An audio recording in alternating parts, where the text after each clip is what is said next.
আমি একটা দুঃসাহসী কাজ করতে আসছি, ফকির পাড়ায় আসছি।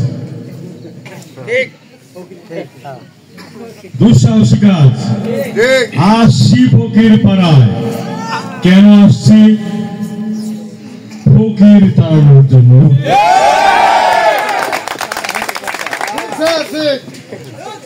দুঃসাহসী কাজ না?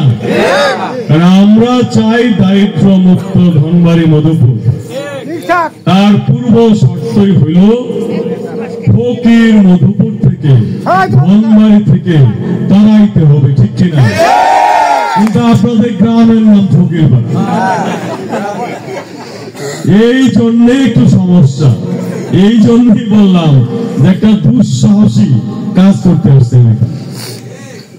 এই ফকির পাড়াতে এসেও ফকির তাড়াতে আপনাদের সহযোগিতা চাই। আমি জানি না আপনারা খারাপ ভাবে নেবেন কিনা, নেবেন? তাড়াবেন ফকির, থেকে তাড়াবেন নবী। এই কারণ সবাই দারিদ্র মুক্ত বাংলাদেশ চাই, ঠিক কিনা? তো সেই হইল দারিদ্র মুক্ত ধনবাড়ি মধুপুর। এটার জন্য যেটা দরকার, আমাদের সন্তানদের যে ব্রেন, সেই ব্রেন মোতাবেক যে শিক্ষা দিলে, যে শিক্ষার সুযোগ সৃষ্টি করলে আমাদের সন্তানরা এখন যে বেতন পায়, এখন যে আয় রোজগার করে, এর থেকে যেন 4 থেকে 5 গুণ বেশি আয় রোজগার করতে পারে। একজন বললেন বক্তব্যের শুরুতে, আমাকে অনেক দানশীল বললেন। একটা কথা বলি, আমি দান যদি করি এতে আপনার চলবে একদিন, ঠিক কিনা? আমি তো আর আপনাকে এমন দান করবো না যে বাকি জীবন বসে গেবে, ঠিক কিনা? কি করলে আসলে বাকি জীবনের অর্থনৈতিক মুক্তি আপনার মিলবে, সেইটাই আমি করার জন্য এই রাজনীতিতে আসছি। সেটা কি? সেটা হলো খুব সহজে বোঝায় কারিগরি শিক্ষা। এইটা নর্মাল স্কুল এখন যেগুলো আছে কারিগরি কারিকুলাম, সেগুলো এইটা হলো এমন কারিগরি শিক্ষা। একটা উদাহরণ নেই, এরকম ভাবে প্রশিক্ষণ দেওয়া হবে একজনকে, যে 5 জনকে মনে করেন প্রশিক্ষণ দেওয়া হলো। এই 5 বন্ধু মিলে হালকা কিছু পুঁজি নিয়ে এই বোটের বাজার এলাকায় নিজের একটা ফার্নিচারের দোকান দেবে, পিছনে থাকবে একটা ফার্নিচারের ফ্যাক্টরি।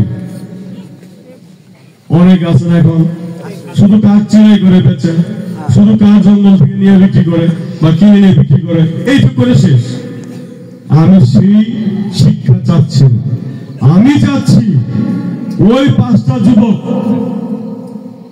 কাঠ কিনবে, সে তার নিজের ফ্যাক্টরিতে নেবে, ওইখানে সিএনসি মেশিন, মডার্ন যত মেশিন আছে এগুলো থাকবে, ওগুলোর মধ্যে সে নিজেই ওই কাঠটাকে তার কারখানার এক প্রান্ত দিয়ে কাঠ ঢুকাবে, আর এক প্রান্ত দিয়ে সুন্দর সুন্দর ডিজাইনের ফার্নিচার বের হয়ে আসবে। এক একটা ফার্নিচার বের হবে, আর ওই যে 5টা যুবক যারা উদ্যোক্তা হয়েছে তাদের ঘরে প্রতিটা ফার্নিচার থেকে 5 থেকে 10,000 টাকা লাভ দেবে।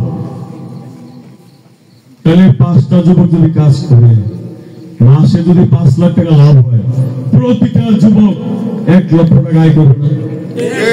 সেইটা আমি চাই। আমি চাই না এখন যেরকম কাজের সুযোগ না থাকলে সবাই গেলে অটো কিনে, ঠিক না?